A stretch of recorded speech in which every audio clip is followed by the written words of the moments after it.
Messi വരുന്ന കാര്യം അത് നേരത്തെ പറഞ്ഞിരുന്നത് മാർച്ചിൽ വരുമെന്നാണല്ലോ. ഞായറാഴ്ച മാർച്ച് 1-ാം തീയതി. അത് നമുക്ക് പിന്നീട് സൗകര്യം പോലെ പറയാം.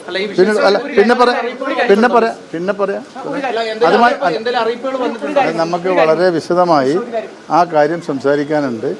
അത് പ്രത്യേകം പത്രസമ്മേളനം വിളിച്ച് ആ കാര്യങ്ങൾ തീർച്ചയായും ഓക്കെ. മിനിസ്റ്റർ ഞാൻ പറഞ്ഞല്ലോ, തീർച്ചയായും കുറിച്ച് പറയാനുണ്ട്. അത് നമ്മൾ കൃത്യമായി തന്നെ പറയും.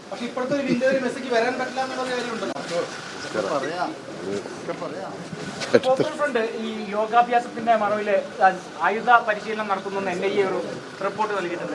കായിക മന്ത്രി എന്നുള്ള നിലയ്ക്ക് നോക്കൂ, യോഗാഭ്യാസം നമ്മുടെ വിദ്യാലയങ്ങൾ പോലും നമ്മൾ പഠിപ്പിക്കാൻ പോവുകയാണ്. അറിയാലോ, ഇപ്രാവശ്യത്തെ പഞ്ചായത്തിൻ്റെ പദ്ധതി വീതത്തിൽ യോഗ എല്ലാ വിദ്യാലയങ്ങളും പരിശീലിപ്പിക്കാനുള്ള പണം വരെ വെച്ചിട്ടുണ്ട്. അതിനെ ആരെങ്കിലും മിസ്യൂസ് ചെയ്യുന്നു എന്നുള്ളത് നമ്മളല്ലല്ലോ നോക്കണ്ടേ. അല്ല നോക്കൂ, അതുണ്ടായിരിക്കാം. അത് ഞങ്ങൾ ഇപ്പോൾ നമ്മളൊരു അന്വേഷണ കമ്മീഷനോ അന്വേഷണ ഏജൻസിയോ അല്ലല്ലോ. അവരത്തരത്തിൽ കണ്ടിട്ട് സ്വാഭാവികമായ നടപടികളുണ്ടാവുമല്ലോ. അപ്പോൾ അതേക്കുറിച്ച് എനിക്ക് പ്രത്യേക അഭിപ്രായം, എനിക്ക് അതിനെക്കുറിച്ച് കൂടുതൽ അറിയില്ല.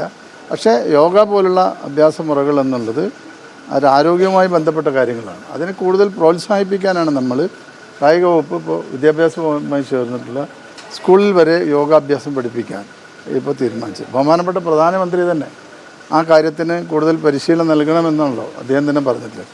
ഇപ്പോൾ കണ്ണൂരിൽ നമ്മൾ ഏകദേശം 200 കോടി രൂപ വെച്ചുള്ള ഇൻ്റർനാഷണൽ യോഗ സെൻറ്റർ അവിടെ ആവശ്യമായുള്ള സ്ഥലം ഇപ്പോൾ ഏറ്റെടുത്ത് കഴിഞ്ഞിട്ടുണ്ട്. വലിയ സംവിധാനമുണ്ട്, എയർപോർട്ടിന് ചേർന്നിട്ടാണ്. അത് എനിക്ക് തോന്നുന്നു ലോകത്തിൽ തന്നെ ഏറ്റവും വലിയ യോഗ പരിശീലന കേന്ദ്രം അക്കാദമിയാക്കി മാറ്റാനാണ് നമ്മൾ അതിൻ്റെ പദ്ധതി, അതിൻ്റെ പ്രവൃത്തി ഉദ്ഘാടനം അടുത്ത ആഴ്ച നടക്കുകയാണ്.